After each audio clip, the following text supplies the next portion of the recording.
নানা চিন্তা করলে হবে না, ভাবলে হবে না। যদি এই হয় না, নেবে পড়ো, পথে নেবে পড়ো, পথ পাওয়া যাবে। আর পথের বিপদ পথই দূর করে দেবে।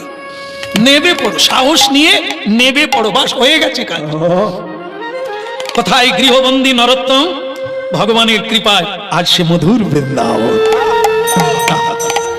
এখনো সেই বৃন্দাবনে বাঁশি বাজে বাজে রে, এখনো সেই বৃন্দাবনে বাঁশি বাজে বাজে রে।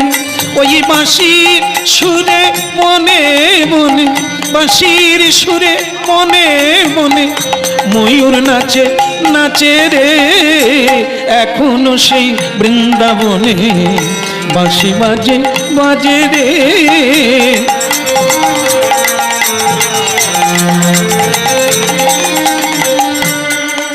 এখনো সেই ব্রজবালা বাঁশি শুনে হয় উতলা। এখনো সেই ব্রজবালা বাঁশি শুনে হয় উতলা। শ্যামের তরে গাঁথে মালা, শ্যামের তরে গাঁথে মালা, সেই না কদম তলে রে।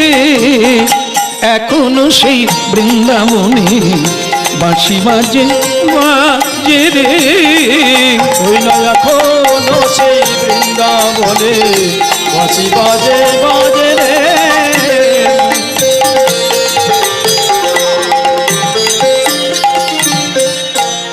এই যে ওখানে কে, হ্যাঁ ওখানে কে দাঁড়িয়ে কে? আগে আমি গুরুদেব বলছে, গুরু কুটিরে চলে গেছে আর দাঁড়িয়ে আছে, অপলক নয়নে তাকিয়ে আছে গুরুদেবের দিকে। গুরুদেব লোকনাথ গোস্বামী ভয়ঙ্কর গম্ভীর মূর্তি, কথা কম বলে, ভজন করে, আজ পর্যন্ত কাউকে দীক্ষা দেয় না।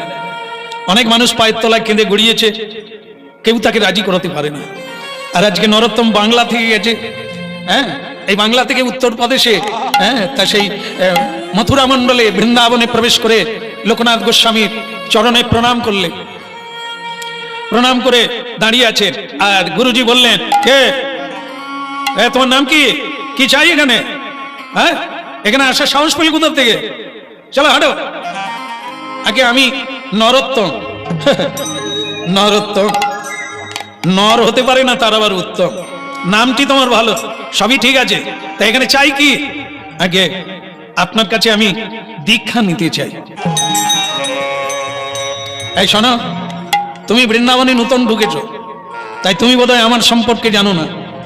আমার জীবনে প্রতিজ্ঞা আছে, আমি কাউকে দীক্ষা দেব না, আমি শিষ্য হব না, গুরু হব না।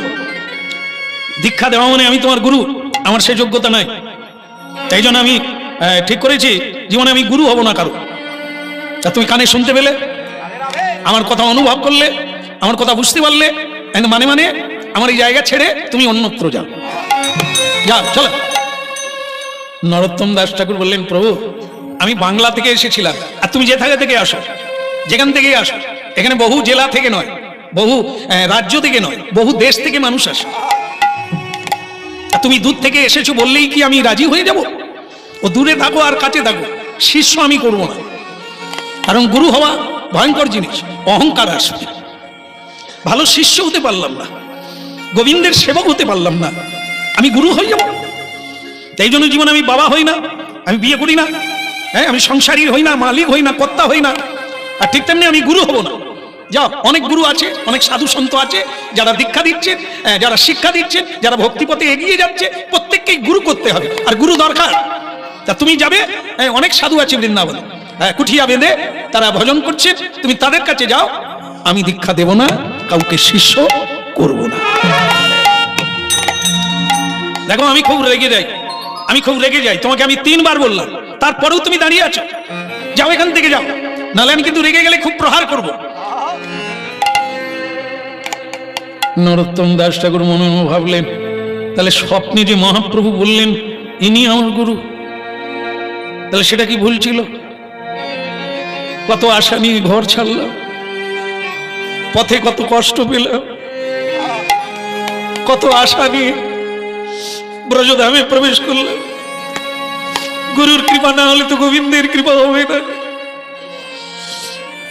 সব ছেড়ে বৃন্দাবনে এলাম। আমি এই গুরুর কৃপা পাবো না। গুরুদেব এরকম কালোজয়ী একটা প্রতিজ্ঞা করে রেখে দিয়েছে, দীক্ষা দেবে না।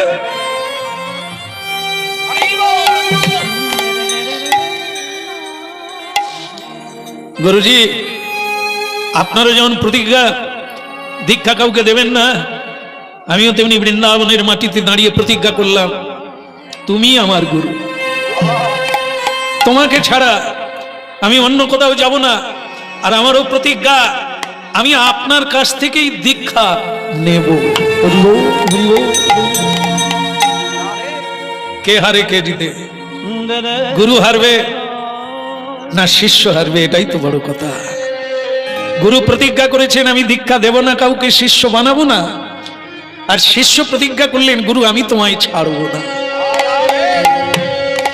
কারণ কি, জগৎগুরু মহাপ্রভু আমাকে জানিয়ে দিয়েছেন, এটা ওনাকে জানালেন না, এটা ওনাকে জানালেন না, এটা মনে রাখলেন। মহাপ্রভু যখন বলেছেন উনি আমার গুরু, সে যদি এজন্ম না হয় আমি পরজন্মের জন্য অপেক্ষা করব, কিন্তু গুরু তো আমি তোমাকেই করব, তুমি আমার গুরু। জয় জয় শ্রী গুরু প্রেম কলপতরু। জয় জয় শ্রী গুরু প্রেম কলপতরু। জয় জয়। এই যে জীবনে দেখেন, এই যে রিচ, এই যে দৃঢ়তা, এটা যার ভেতর থাকবে পাবেই পাবে, আলবাত পাবে। জোর করে নয়, তৈরি হয়, যোগ্যতা হয়, হ্যাঁ, সেবার দ্বারা, প্রেমের দ্বারা, ভালোবাসার দ্বারা জীবনের এই সত্যকে জয় করে নেবই, পাবই পাবই। আমি চির অপেক্ষা করবো তাকে। জয় জয় শ্রী গুরু প্রেম প্রেম কলপতরু। হই না জয় জয় শ্রী গুরু প্রেম কলপতরু। বলে অদ্ভুত যাকো প্রকাশ, যারে অদ্ভুত প্রকাশ পৃথিবীতে, যার অদ্ভুত প্রকাশ ব্রহ্মা আদি কেউ জানে না, যার অদ্ভুত প্রকাশ পৃথিবীতে, যার কৃপা হলে গোবিন্দ মিলে অদ্ভুত প্রকাশ এই পৃথিবীতে। কেবল উলুধ্বনি আর হরিধ্বনি, যার অদ্ভুত প্রকাশ পৃথিবীতে। হই না ধ্বনি হরি ধ্বনি অদ্ভুত প্রকাশ, যার অদ্ভুত প্রকাশ পৃথিবীতে। ভক্তমন্ডলী মায়েরা, দুজনের দুটো প্রতিজ্ঞা, একজনা দেবে না আরেকজনা ছাড়বে না। হ্যাঁ, এরই নাম হচ্ছে জীবনে কিছু পাওয়া। এই একটু বললাম, দিল না তো নাই দিল, নাই দিল। গুরু তো অনেক আছে, আমি চলে যাব সেখানে। আর ইনি একটু মেজাজ করছেন, তো দরকার কি আছে, যার মেজাজ নেই আমি তার কাছে যাব।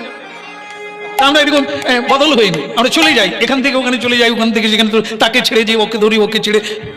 আজ পর্যন্ত জীবনে কোনো কিছু পাওয়াই হলো না, কারণ আমাদের এই রতি, এই ভঙ্গিটা বদল হলো না। হ্যাঁ, এক জায়গায় এলো না, দৃঢ়তায় এলো না। তাই নর্তন দাসটা ঠিক করলেন, আমি এই যমুনার তীরে একটা গুরুদেবের একটু মন্দিরের আড়ালে আমি একটা কুটির বাঁধব, একটা পাতালতা দিয়ে, ঘাস দিয়ে একটা কুটির বেঁধে আমি সেখানে জীবনযাপন করব। আর আমি চেষ্টা করে যাব, প্রতিদিন চেষ্টা করে যাব কি করে ওই গুরুর কৃপা লাভ করা যায়। এই আইন করে নয়, লোকজন ডেকে নয়, মিটিং করে নয়, আমি কি করে ওনাকে সন্তুষ্ট করতে পারি, এটাই আমি চেষ্টা করি। ই হলো চন আনন্দ ধাম, ই হলো চন আনন্দ ধাম। বলে রাধা মাধব কি, পরম দয়াল শ্রী গুরুদেব কি। তো বললেন আমি চেষ্টা করে যাব সারা জীবন কিভাবে গুরু কৃপা লাভ করা যায়। তো কি করলেন না, গুরুদেব উনি অনেক রাত্রে উঠে বাহ্যে যান, বাহ্যে আপনারা জানেন যে মল ত্যাগ করতে হয়, মলমূত্র, তো এটা যে কোনো মানুষ মাত্রে এই জায়গা প্রয়োজন হয়। তা বৃন্দাবনে এই লোকনাথ গোস্বামী গভীর রাত্রে উঠে, কেননা তখন লোক চলাচল থাকবে না, কেউ দেখবে না, সেই সময়ে উনি বাহ্যে যান একটু দূরে, সেই জায়গাটা একটা আছে, সেই জায়গায় উনি সেখানে বসেন, সেটা করে। তো সেটা নরোত্তম দাস ঠাকুর এই কয়েকদিন ধরে সেটা লক্ষ্য করেছেন। আর সেটা লক্ষ্য করে উনি দেখলেন যে গুরুদেব যেহেতু মল ত্যাগ করতে যান, তাহলে কি লাগে সেখানে, সেই জায়গাটা পরিষ্কার করার লাগে। তো উনি কি করলেন, গুরুদেবেরও আগে উঠে, এমনিতেই গুরুদেব প্রায় 3:30টায় উঠছেন, কিন্তু তারও আগে নরোত্তম উঠে একটা ঝাড়ু বুঝেন তো, ঝাঁটা, তো সেই ঝাঁটাটা নিয়ে যেখানে গুরুদেব মলত্যাগ করবেন সেই জায়গাটা পরিষ্কার করে দিলেন, পরিষ্কার করে দিলেন ঝাড়ু দিয়ে, যাতে গুরুদেবের কোনো অসুবিধা না হয়।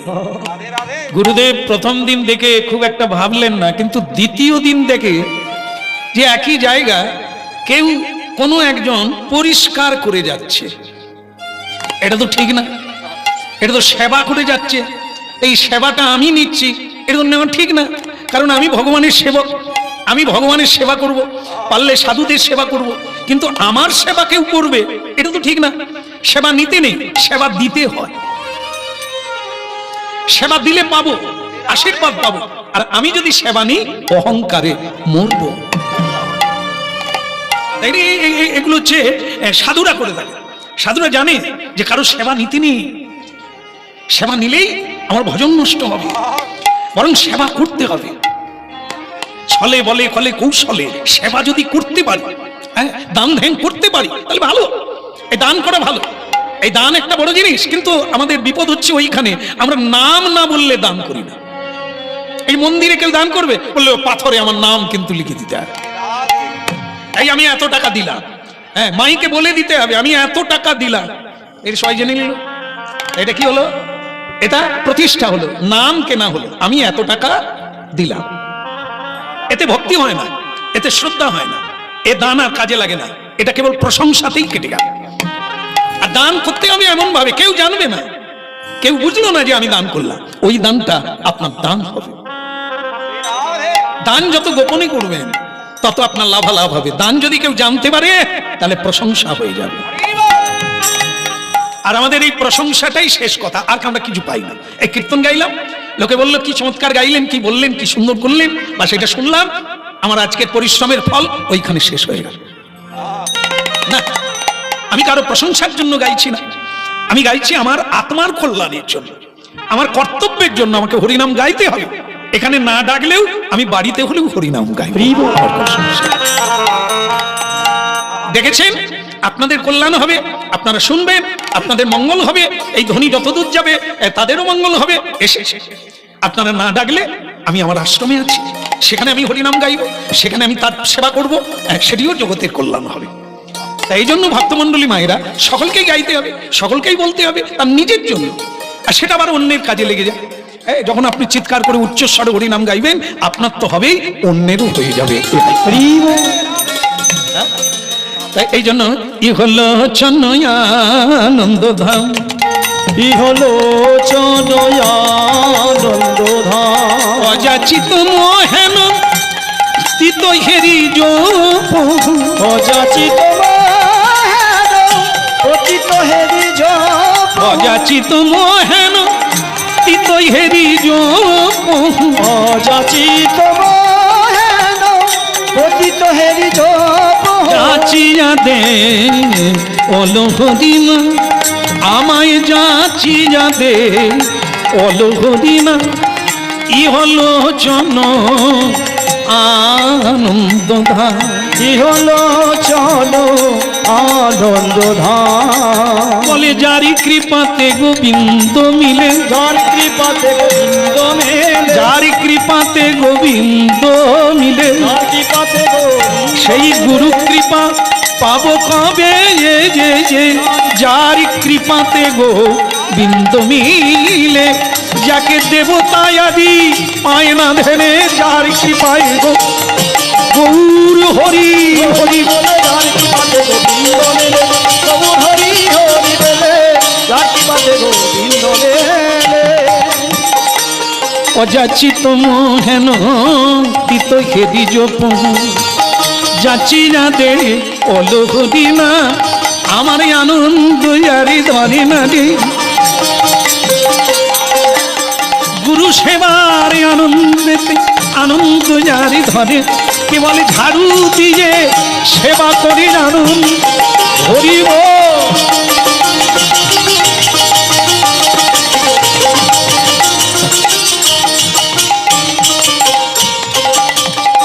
বলো গুরুদেব কি তা সেই গুরু কৃপা পেতে গেলে আমাকেই চেষ্টা করতে হবে কেউ সাহায্য করুক আমি চাই না আর কেউ আমাকে হেল্প করে না তার জন্য কোনো দুঃখ নেই আমার কাজ আমাকে করতে হবে আমি ঘর ছেড়েছি আমি মা ছেড়েছি আমি বাবা ছেড়েছি যাকে পাবো বলে তার কাছে আমি এসে গেছি তিনি আমাকে না করে দিয়েছেন হয়তো এটা তার বড় পরীক্ষা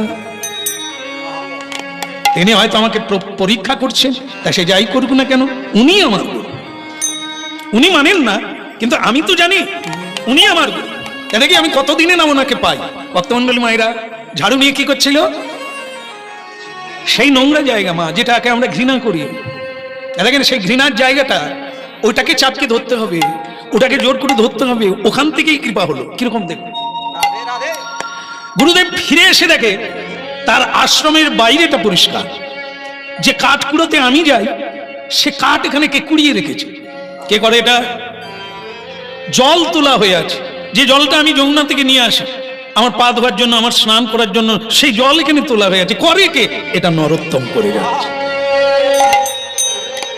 এই যে বললাম না এই যে দেখিয়ে দেওয়া জানিয়ে দেওয়া আর দেখিয়ে করা জানো আজকে আমি এই মায়েরা বলে আমাদের ওখানে মায়েরা বলে দু চারজন সবাই না আপনারা তো বলেনই না সে যাকেই দেখবে জানো দিদি আজ ভোর 4টা থেকে উঠে কত কাজ করেছি ঝাঁটা দিয়েছি বাসন মেজেছি তারপরে মানে মুন্নির বাবার জন্য লুচি বানিয়েছি কত কাজ জানো এখন আমি নিঃশ্বাস মানে সে যেন লোকের কাছে সে কত কাজ করেছে এটা বললে যেন লোক তাকে পুরস্কার দিবে এগুলো অনেকের অভ্যাস সে না বললে থাকে জানো তুমি তো বললে তুমি তো এলে খেলে চলে গেলে তোমার অফিস ছাড়া কিছু জানো আমি তো কত কাজ করতে হয় কাপড় ধুয়েছি তারপরে মিলে দিয়েছি তাকে আবার পাল্টা দিয়েছি তারপরে তাকে গুড়িয়ে এনেছি তাকে ভাঁজ কত কাজ জানো তারপরে আবার অনেক মায়েরা বলে থালা টালা ধুয়েছি গরু টরু বেঁধে দিয়ে আসলে ওটা গরু একটা কাজ টরু একটা কাজ থালা একটা আর থালা একটা টালা একটা থালা টালা ধুয়েছি গোবর টোবর ঘেঁটেছি বাড়ি টাড়ি পরিষ্কার কত কাজ জানে এক একটা কাজ দুবার করে বলছে বলো কানাইয়া লাল কি কি ওই যে হলো পরিষ্কার করে কে দিয়ে যায় গুরু লোকনাথ দেখলো এখনো মানুষের কাজ এখনো নিপুণ কোন ভগবত ভক্ত লুকিয়ে লুকিয়ে আমার সেবা দিয়ে যাচ্ছে আমার পুণ্য ফল কেটে নিচ্ছে কে এসে ইনি নাকি বলুন তো ওই চলে যাচ্ছে গুরুদেব চিন্তা করলেন আমি একদিন রাত জেগে দেখব কে এই সেবা কাজ করে যায় হ্যাঁ তো গুরুদেব একদিন রাত্রিবেলা উঠলো আজকে যা হয় হবে মালা জপবো আর সারা রাত্রি আমি বসে থাকবো কে করে যায় জলকে দিয়ে যায় ঝাড়ুকে দিয়ে যায় কাঠকে কুড়িয়ে দেয় আমি বসে বসে দেখবো আর এদিকে নরোত্তম দাস ঠাকুর দেখলেন গুরুদেব যদি ধরে ফেলে তাহলে কান ধরে আমাকে বৃন্দাবন থেকে বের করে দেবে তাই হে ভগবান হে রাধারানী যেন কৃপা করো গুরু কৃপা যেন পাই গুরুদেব যেন ধরতে না পারে যে আমি কাজগুলো করে যাচ্ছি গুরু সেবার কাজ একদিন গুরুদেব প্রসন্ন হোক এ জন্মে দীক্ষা না দিক পরজন্মের জন্য অপেক্ষায় থাকবো কি আশা ছিল মনে মনে যাব আমি বৃন্দাবনে ওই আশা ছিল বলে বলে যাব আমি বৃন্দাবনে আমার আশা ছিল মনে মনে যাব আমি বৃন্দাবনে আশা ছিল মনে মনে যাব মধুর বৃন্দাবনে হবা পাগলা রয়ে বাঁধনে মায়ার বাঁধনে আশা ছিল মনে মনে যাব আমি বৃন্দাবনে আশা ছিল মনে মনে যাব মধুর বৃন্দাবনে।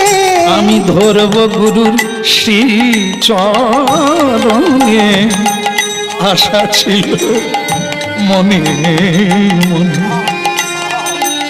আমি ধরব গুরু শ্রী চরণে, আশা ছিল মনে মনে। যাব আমি বৃন্দাবন।